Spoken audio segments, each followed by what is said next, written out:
అందరికీ నమస్కారం. నేను మీ శ్రీకాంత్. సో, ఈ వీడియోలో చాలా ఇంట్రెస్టింగ్ టాపిక్ మనం డిస్కస్ చేసుకోబోతున్నామండి. ఇది మీ జీవితానికి, మీ డెసిషన్ మేకింగ్‌కి ఎంతగానో ఉపయోగపడుతుంది. అందుకే ఎక్కడ స్కిప్ చేయకుండా కంప్లీట్‌గా చూడండి. సో, ఇప్పుడు మనకి నిత్య జీవితంలో మనం చాలా డెసిషన్స్ తీసుకుంటూ ఉండాలి. మనం ఏం డెసిషన్ తీసుకోవాలన్నా చాలా ఆప్షన్స్ వస్తాయి మనకి.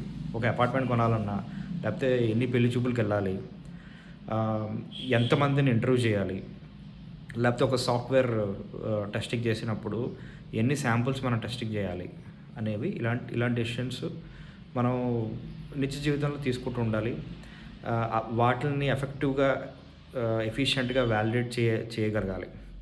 సో, అలాంటప్పుడు మనకొక టెక్నిక్ అవసరం. ఒక థింకింగ్ ఫ్రేమ్‌వర్క్ అవసరం. అది నేను మీకు ఈ వీడియోలో అందించబోతున్నాను. అదేంటంటే యూజింగ్ ఆయిలర్స్ కాన్స్టెంట్ అండి. Using Euler's constant. ఈ అంటారు కదా! మనం చిన్నప్పుడు మ్యాథ్స్‌లో చదువుకున్నాం. E is equal to approximately 2.71. Okay. ఇప్పుడు ఎలాగా మనం దీన్ని అప్లై చేయాలంటే, మీకు ఒక 10 శాంపుల్స్ ఉన్నాయనుకోండి. Okay. Number of samples n కదా! ఆ nని ఈతో డివైడ్ చేయండి. ఓకే. డివైడ్ చేసిన తర్వాత నేను ఇప్పుడు ఉదాహరణ ద్వారా మీకు వివరిస్తాను. ఉదాహరణకి మీరు 10 మందిని ఇంటర్వ్యూ చేయాలి. అందులో ఒక బెస్ట్ క్యాండిడేట్‌ని మనం సెలెక్ట్ చేయాలి. సో, 10 డివైడెడ్ బై 2.7 చేయండి. అంటే మీకు అరౌండ్ 3.7 అలా వస్తది.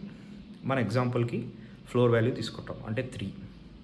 ఇప్పుడు ఈ 3 క్యాండిడేట్స్‌ని ఒక వాటిని ఏమంటారంటే ఒక శాంపుల్‌గా మనం అనుకోండి. ఓకే. రిజెక్ట్ చేశారనుకోండి.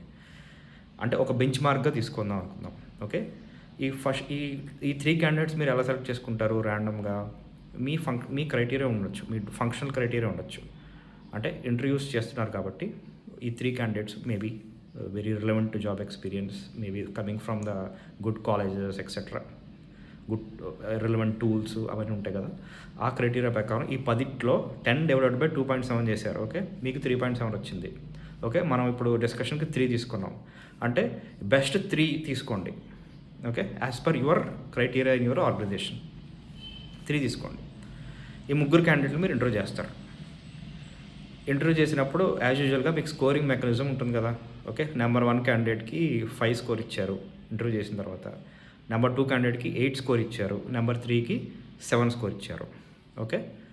అర్థమైంది కదా ఇంతవరకు? అయితే ఈ ముగ్గురిలోకి ఎవరు బెస్ట్? Second candidate best. ఎందుకంటే వాడికి ఆ క్యాండిడేట్ 8 స్కోర్ చేశాడు. ఓకే. ఇప్పుడు అసలైన ప్రాసెస్ స్టార్ట్ అవుతుంది. ఇప్పుడు మీకు ఒక బెంచ్ మార్క్ అనేది వచ్చింది. ఓకే. ఏంటా బెంచ్ మార్కు? 8 అనే బెంచ్ మార్క్ వచ్చింది. ఇప్పుడు 8 అనే బెంచ్ మార్క్‌ని మైండ్‌లో పెట్టుకొని, ఓకే. మీరు ఇంకా రిజల్ట్స్ ఎక్కడ పబ్లిష్ చేయలే. ఎవరికీ చెప్పలేదు. 8 అనే బెంచ్ మార్క్ పెట్టుకొని, ఇప్పుడు 4థ్ నుండి మీకు ఇంకా 10 క్యాండిడేట్స్ వరకు ఉన్నారు. 4, 5, 6, 7, 8, 9, 10 ఉన్నారు. ఇంకా 7 క్యాండిడేట్స్ ఉన్నారు. ఈ 7 క్యాండిడేట్స్‌ని ఇప్పుడు మళ్ళీ 7 శాంపుల్ అనమాట. ఈ 7 divided by again which is 2.7 చేయండి. అరౌండ్ 2.5 వస్తుంది. ఓకే. మనం ఇప్పుడు యాజ్ ఎ స్టాండర్డ్ మన ఫ్లోర్ వాల్యూ తీసుకుంటున్నాం. ఎంతరు వస్తారు?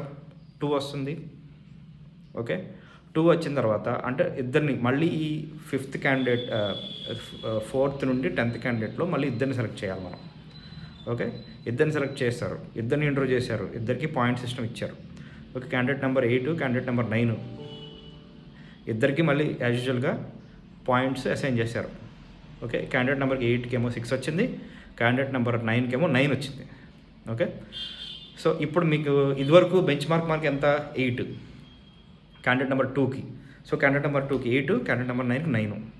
అర్థమైందా? ఇప్పుడు ఎవరు best? 9th candidate is the best. So, interview is done.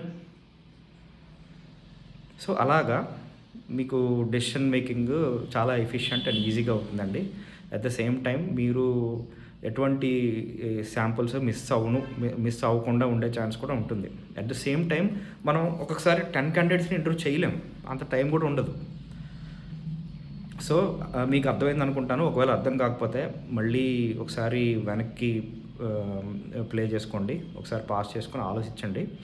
So, నాకు తెలిసి ఇటువంటి వీడియో మన తెలుగు కమ్యూనిటీలో ఉండుండదు. So, I hope you like it. ఇంకా అడిషనల్‌గా చెప్పాలంటే ఇది మీరు ఎక్కడైనా అప్లై చేసుకోండి. పర్సనల్‌గా కూడా అప్లై చేయొచ్చు. ఓకే. ఆఫీస్ అనే కాదు. మీరు ఒక 10 మంది అమ్మాయిల్ని పెళ్లి చూపులు చూడాలి.